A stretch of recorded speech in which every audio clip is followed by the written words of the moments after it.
breathers, it's Sylvie. I'm back from the seminar. I was actually going to post this a couple of days ago, but life happened, things got a little late. I'm sorry, but I'm here, and I got notes. Um, they even gave out a folder and some more notes, even pictures. So, they were thorough. I love it. I love information. Information is great. Information and knowledge is God to me. That said, first impression. The doctor was very competent, confident, and efficient. He was very thorough, which I loved. He had this nice little sliding projector on the wall. There were about 20 people, I think, in the entire place. He described the surgeries. He explained their disadvantages. He explained the risks. He talked about what life would be post-op a little bit. And then he told us that right after the seminar, his assistant would likely be calling us the very next day to schedule an appointment for one-on-one consultation. And then from there, we'll see. He did explain that depending on our insurance, we would likely be doing 3 to 6 months pre-op, which I thought was interesting. I didn't know that. And so I will begin what he talked about. The first surgery he talked about was actually the vertical sleeve gastrectomy, also known as the sleeve or VSG. Is actually where they remove about 2/3 of your stomach to leave about 80% of it. It leaves about, he said, 100 cc's, which is actually about 3.3 ounces. I did a little conversion online, which is about the size of my fist. That is not a lot left. He said it would take about 45 minutes. On the Mayo Clinic's website, it usually takes about an hour, but maybe because he does a lot of them, he's more efficient. It takes about 2 days to recover afterwards in the hospital. He did say there's about a risk of leak internally, I think. About 1 to 2% leak from the stomach, the drain, I think. It doesn't happen very much, but if you feel sick afterwards, you run a fever, there's a risk of sepsis, tell your doctor immediately and they'll have to go back in and close it up. The other one, which is the one I hear most about, is the gastric bypass, which is also known as Roux-en-y, or the RNY, which actually has a greater chance of weight loss. You actually experience decreased hunger. Because of the complexity of the procedure, it actually takes longer, about an hour to an hour and a half. Same as the sleeve, the recovery is about 2 days post-op, but you get better results. And the procedure is different. They actually create a pouch in your stomach, and then they reroute the rest to the small intestines. So it's kind of interesting.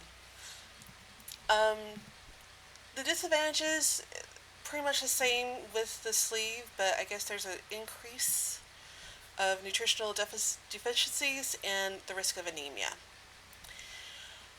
The issues that you'll get with both surgeries regardless is, and I've seen this mentioned on other bariatric videos, don't know why their doctors aren't telling them, but mine said this straight out, is something called the dumping syndrome, where if you actually eat an excess of 10 grams of sugar,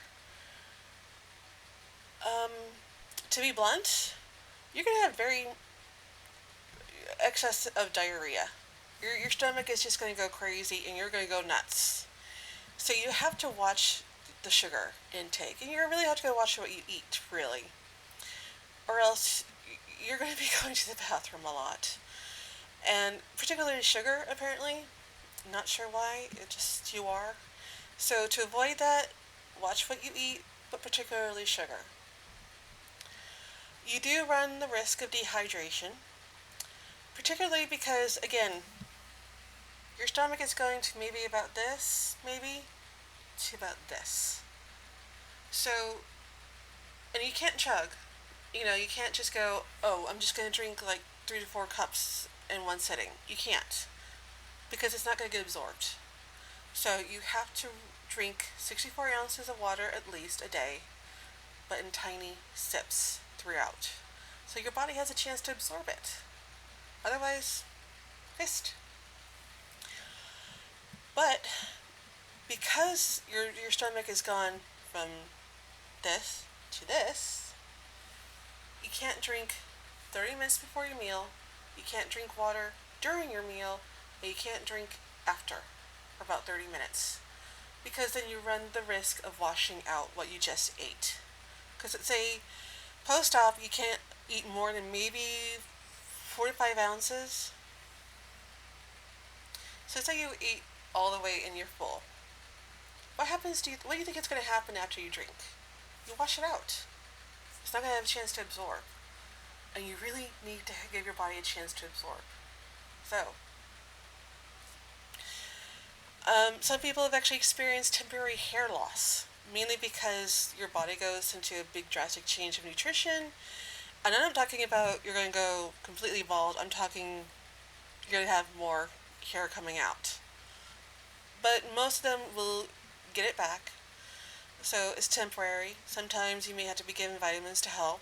But otherwise, after a year or so, you get it back. Some have actually experienced issues with gallstones, mainly due to the change of diet. Oftentimes they're given medication to help prevent the buildup. Some have experienced stomach ulcers. And this part actually got me surprised. Increased fertility. People with uteruses have actually experienced, I would say some, I'm not going to say all, some have experienced irregular periods, difficulty getting pregnancy due to their weight. And so losing weight will actually get their periods back into a regular cycle and increase fertility. So they warn, because bariatric surgery is not the best time to get pregnant because your body is dealing with loss of nutrition and you're going through this huge adjustment. So they warn at least 2 years, don't try to get pregnant just yet. Wait until about 2 years and then talk to your doctor about getting prepared to get pregnant. And of course, vitamin and mineral deficiencies. This is why they're going to give you either a prescription for a multivitamin, or they even said that you can just pop a couple of Flintstones, but it has to be throughout the day. It's like one in the morning, one at lunch, and one in the evening to give yourself the time to properly absorb the nutrients to replace the ones that you can't get in your meals anymore. Comorbidities, I'm not sure if I'm pronouncing this right, I'm awful at pronouncing this word. Basically health issues that people have actually had with their weight gain. 86% is because of diabetes, 70% because of high cholesterol, 78% because of high blood pressure, 84% because of sleep apnea. Hi, I'm 84%. The pre-op preparation for surgery, depending on your insurance may demand either 3 months or 6 months unless you're paying out of pocket. This is basically to get you prepared for life post-op. They're going to get you in classes for nutrition, classes for physical activity, physical evaluation to make sure you are in the best health that you can, to get you prepared for the surgery, to make sure you're not at risk for blood clots, to make sure you can actually handle the anesthesia, the surgery, the change in your diet, the change for this complete lifestyle. So you're going to be okay. The medical workup, and especially this, if you're smoking, they're going to want you to stop smoking, and they will do blood tests on you. I am not kidding. Blood tests. So if you have any signs of nicotine, they will cancel your surgery. If you miss one class, miss one appointment with your doctor, you will have to start all over. They told me this. So unless you have a really damn good excuse, like you're in a hospital yourself, they will make you do it all over again. Which, by the way, eye-opener. Because they're serious about this. They want to make sure you're prepared. They want to make sure you're serious. Because the insurance is not going to pay out for this just so you kind of go, They want to make sure you're ready. Part of the reason why they want to make sure you're stop smoking is because smoking can cause ulcers in the surgery afterwards. And I strongly suggest take advantage of this. Use it to stop smoking. Smoking's bad for you anyways. And if you're doing this to recover your health, why not go all in? Um, they did also say that because bariatric surgery is such a huge change, they will want you to come in 3 months post-op, 6 months post-op, 9 months, 12 months, 18 months, and then every year afterwards to see how you're doing to make sure that you're doing okay. Some people have actually had to do revisions. Um, like sometimes, especially with the sleeve, if they've actually had problems, whether it's if they're still having feeling of hunger, if they're not losing weight very well, acid reflux, something, they will come in and actually revise the surgery where it's from 80% to 90%, and sometimes from the sleeve to bypass, which I think is amazing, by the way. Um, they no longer do the lap band because the lap band actually created a bulimic issue where people actually eat too much and then throw it all up.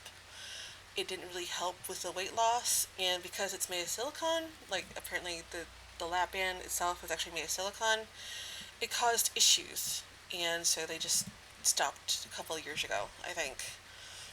There was another surgery that I've seen mentioned in some Facebook support groups, but my doctor apparently doesn't do it, so I will discuss that in another video. This actually went on for about 2 hours. It did not feel like it at all. um, he was actually very thorough. He asked if we had any questions.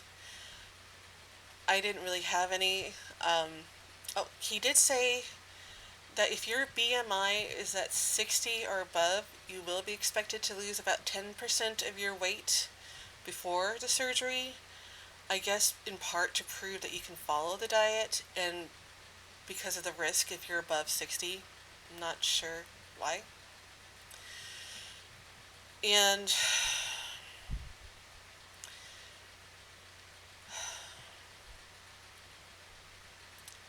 I actually think that was it.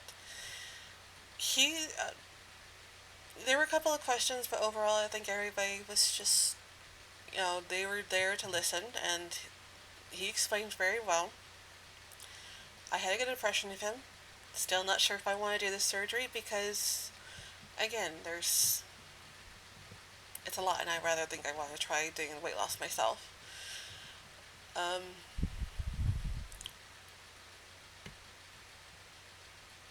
so I guess my next video will be about the consultation one-on-one with him and his dietitian. It'll be interesting to see what she says. And I guess that's it. Don't forget to breathe. I'll talk to you next time. Bye-bye.